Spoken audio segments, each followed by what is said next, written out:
Today we're diving into Trump's brand new tariff policy, which just went into effect on what he proudly calls Liberation Day.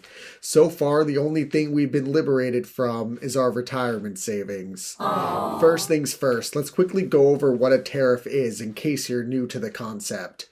So a tariff is basically a tax on goods coming into the country from abroad. So let's say Nike makes sneakers in Vietnam and ships them to the US. If the shoes are $100 and there's a 40% tariff, then $40 goes to the US government as a tax. And why does this matter? Well, tariffs raise revenue for the government, and let's just say we could use the help.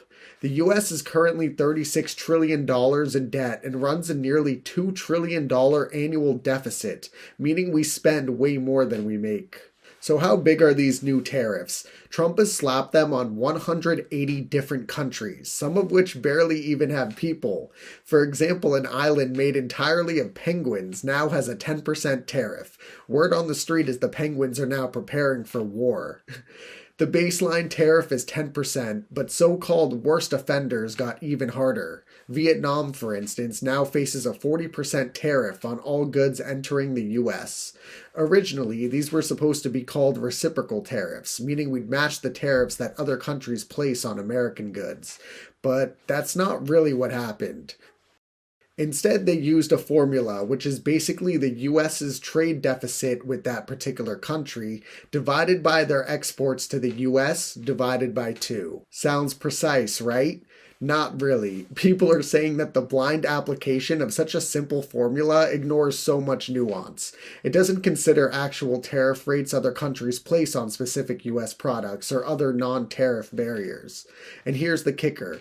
Vietnam got hit hard because we import a ton of cheap goods from them. Ironically, many US companies moved operations from China to Vietnam in recent years, specifically to reduce dependence on China. So this new tariff strategy might end up punishing our allies and the very companies that tried to do the right thing by pivoting away from China. So obviously, many of our allies and just countries in general are pretty upset about America and may even impose additional tariffs on us. And the manner in which Trump has been talking about these tariffs has obviously not been the best. He's called countries cheaters, bullies, and talked about how they've been ripping us off in the classic Trump manner, rather than saying it in a more elegant and professional way. So what impact will these tariffs have on you and me, the consumers?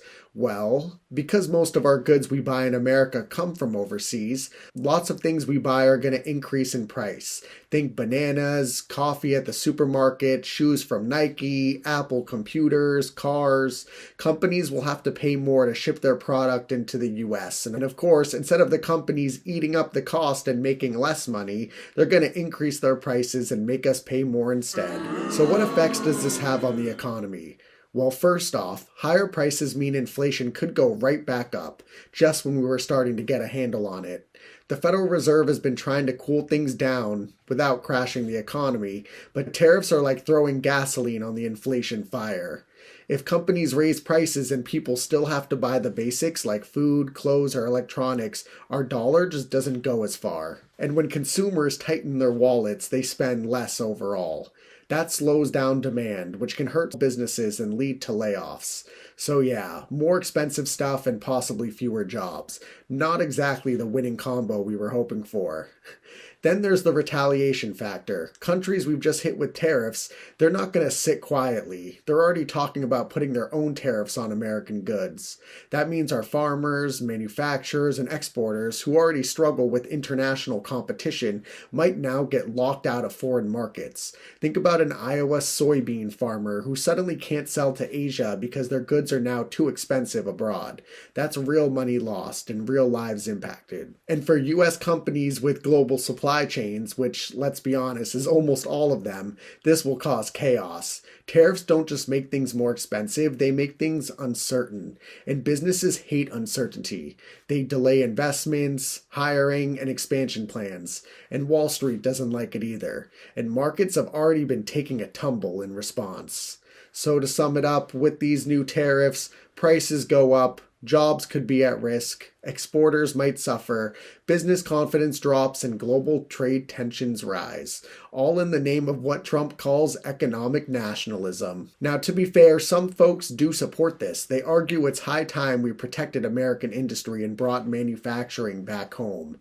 But even then, building new factories, reshoring supply chains, and training workers takes years. These tariffs are immediate. The benefits? Maybe we'll see them in the long run, but at least it will help address our massive deficit. But until then, we're all going to be feeling it at the checkout line. So the big question is, will the strategy work? Will it actually reduce the trade deficit, revive American industry, and give us more leverage on the global stage? Or will it backfire and leave us paying more for less? We'll just have to wait and see, but in the meantime, hang on to your wallet because it's going to be a bumpy ride.